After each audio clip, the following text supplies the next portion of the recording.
نقدم لكم البرياني ماكلة هندية كيجي رائع. نقدم لكم المقادير. عندنا هنا الدجاج على حساب الافراد.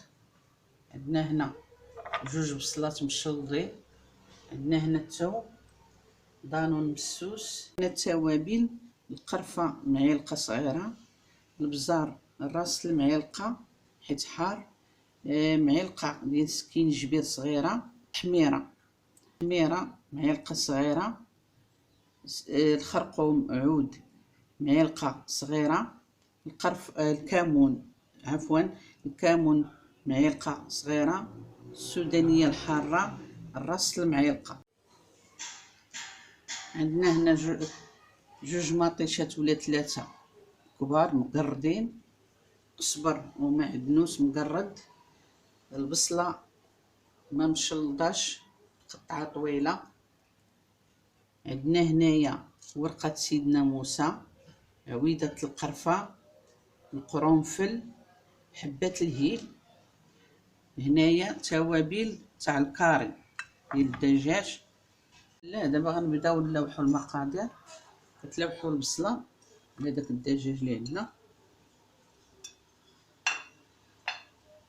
كديروا عليها الثوم،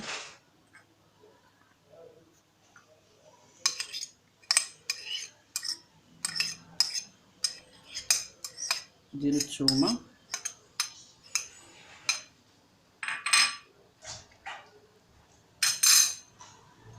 ديروا التبزيره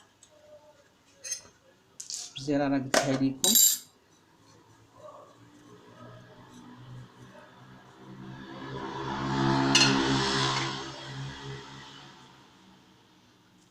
ديروا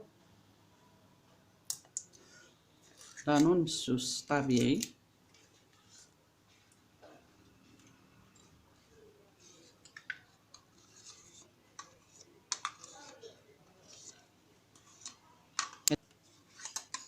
هاد التوابل اللي كديروهم كديروه في الثلاجه. ما نقول لكمش راه كيتبقى شي بنه وشي ريحه تاع التبزيره. الملحه على حساب الذوق.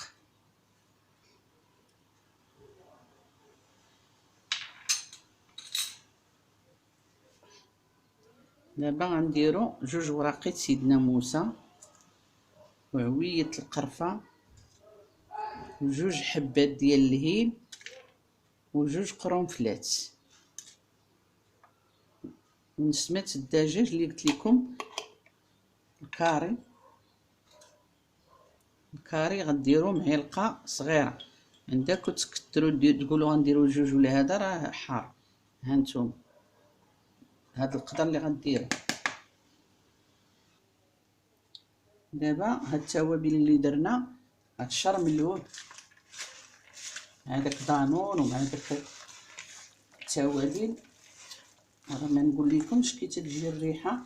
وغتخليوه بواحد 2 سوايع في الثلاجه حتى يشرب هاد الشرموله وتغطيوه بميكا. ديروه في الثلاجه متى يتشرمل ويشرب ديك الشرموله. نوريكم الطريقه. غنديروا ديك البصله ديالنا تقلى، الزيت،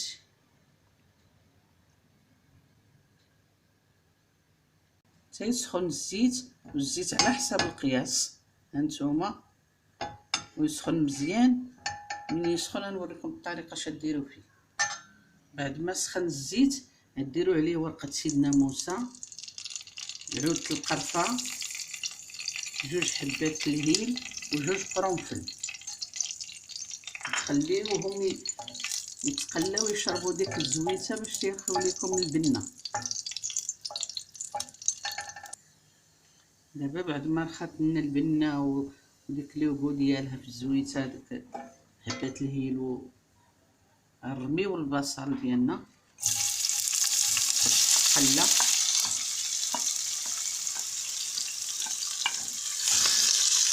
نديرو عليها قبيصه الملح،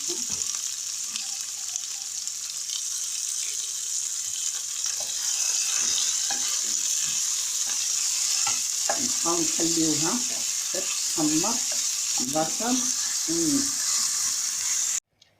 هاهي البصيله بعد ما تحمرت خاصها تحمر بحال هكا، تحمر مزيان. دابا غنحيدها فشي طبيسيل ونوريكم الطريقه. احنا غنحيدو ديك البصله ديالنا اللي تقلات طبيسيل، وديك المقله راه بقى فيها شويه الزويته. الا بغينا نزيدو شويه الزيت غنزيدوه باش يتقلى لنا فيه الدجاج. ها هي خاص البصله خاصها تجي بحال هذا الشكل هكا محمره. هنايا المقله راه باقا فيها الزيت، غنزيد شويه باش يتقلى لنا فيه ديك الزويته. ها نتوما ها الزويته دابا باش يتقلى لنا فيه داك الدجاج. ها الدجاج ديالنا بعد ما جبدناه من الثلاجه ها هويا ساعتين ديال المكانه. دابا غنديروه في المقله باش يتقلى.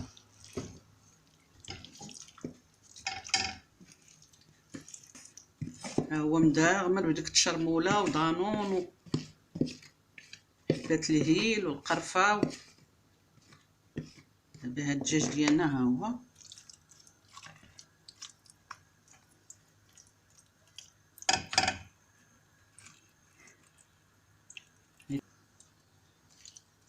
هو يبدا يتقلى مع ديك الدغميره وديك التشرموله. راه ما نقول لكمش كي تيجي. هي بعد ما تتقلى هي كتطلق ديك البصله اللي قربنا رقيقه مع ديك التشرموله ودانون. هذا هي الميها ديالها. وشوف الدغميره كي دايره. هذاك التشرموله اللي شاطت ملي حيدنا البانيو غديروا ليها شويه الماء هانتوما وديروها هنا في الجنب. هانتوما ها هكايا وتبقاو تقليو في هذا الدجاج ديالكم. هانتوما كي تجي لاصوص مدغمره بديك القامه هانتوما تجي خاتره وانتوما هي كتقلى وانتوما كتحركوا الدجاج ديالكم. بعد ما تقلى الدجاج مع ديك لاصوص راكم عارفين لاصوص اللي درنا. دابا غنديروا مطيشه منقيه ومقرده طريفات. وإلا شفتوا هاد لاصوص نشفات زيدوا نص كاس الماء. دابا غنغطيوها تطيب على خاطرها طيب من الدجاج. عندنا هنايا 2 كيسان ديال الرز ونص. الرز ديروه شي ساعه في الماء، والحق الرز يكون منقي ومغسول من الغبره، وديروا ساعه يفزق عاد. ولا عندكم الرز البسمانتي هي هاد الاكله كتجيب الرز البسمانتي داك الماركه المزيانه، ولكن انا عندي موفر الرز كلاصي. درت هاد الساعه بالرز مكلاصي. كتشدوا هذا الرز رانا قلت لكم ساعه ديال المكانه كيبقى مرقد. دابا هذا الرز غنصفيوه من الماء ونوريكم الطريقه كيفاش. دابا بعد ما درنا البوطه ديالنا في القميله فوق البوطه غتسخن القميله تغلى. هي دابا غنلوحو عليها قرفه، ورقه سيدنا موسى 2، قرنفل 2، حبه الهيل. تيطلق هذا الشيء في الماء عاد غنرميو الرز ديالنا. هو بعد ما غلى لنا الماء مع ورقه سيدنا موسى عرق اللين قرنفل، دابا غنديرو الملحه على حساب الذوق مع داك الماء. نلوحو الرز ديالنا باش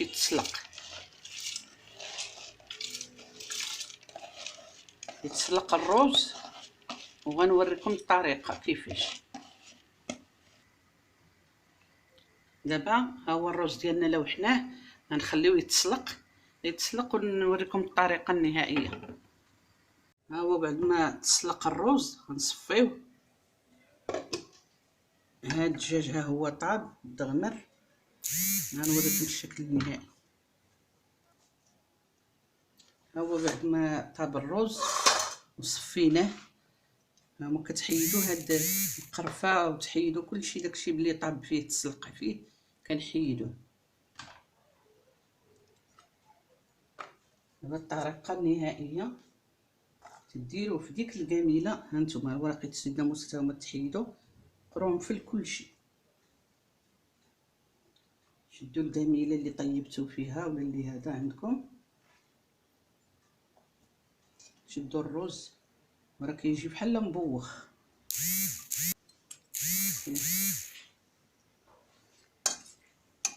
شدوا داك الدجاج اللي عندكم تحطوه بحال هذا الشكل.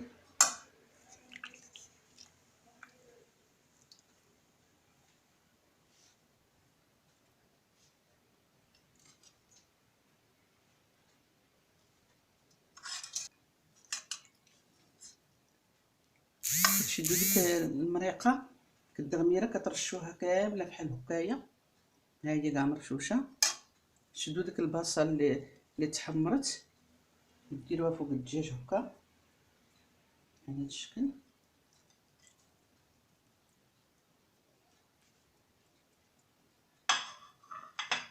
هنا عندنا المعدنوس،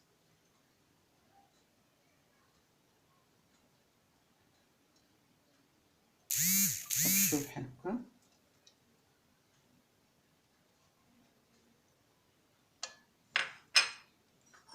عندنا النعناع مغسول ومقرد، هكا يعطي واحد لوغو زوين على هذا الشكل. ثاني نزيدو الطبقه الاخرى،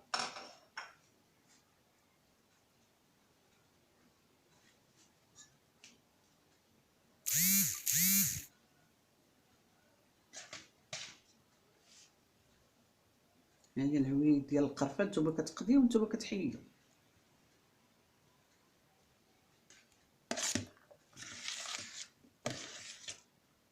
داك الرز كامل كتحيدوه.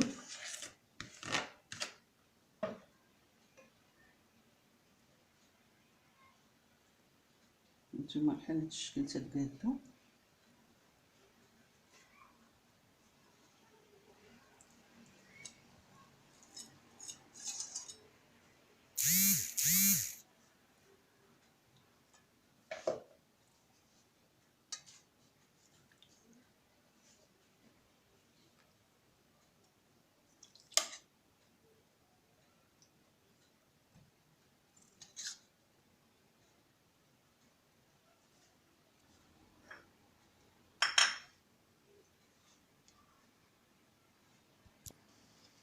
دابا غنديرو الدغميره ديالنا.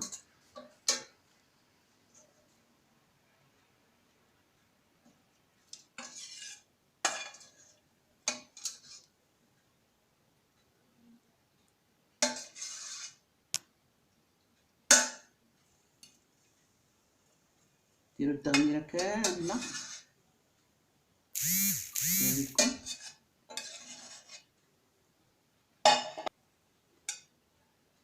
التغميره كامله هانتوما.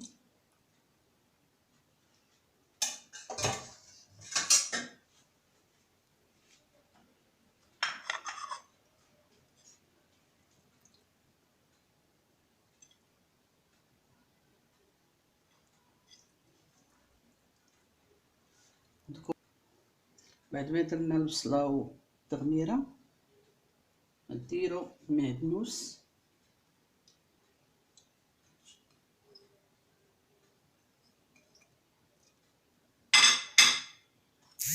نجيبو دوك الوريقات النعناع حتى هما نديرو لهم نفس الشكل.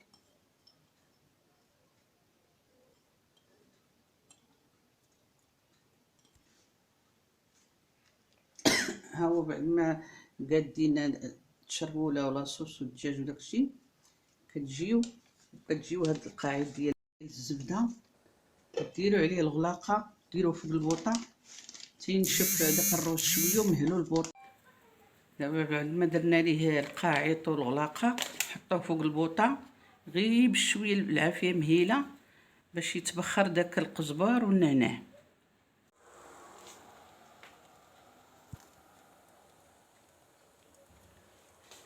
ها هي بعد ما درت ليها الكاغيط اللي قلت لكم القفاله هي درناها فوق العافيه بشويه تتسخن.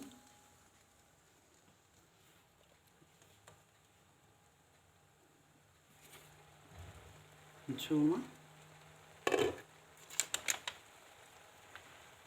ها هو صهد هذاك النعناع اللي درنا وداك القزبر المعدنوس بحال هذا الشكل. ما تخلوهاش تنشف بزاف والعافيه قليله، وديك الساعه صافي تتحطو. هو بعد ما وجد راه سخون، نتوما الشكل اللي تيجي فيه. دابا غنحطو بسم الله. نتوما كديروا بحال هكا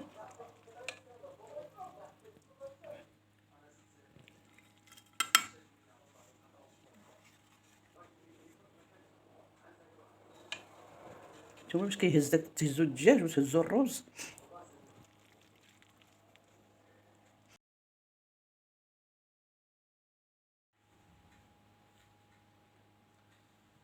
ها هو بعد ما حطيناه كيجي في هذا الشكل.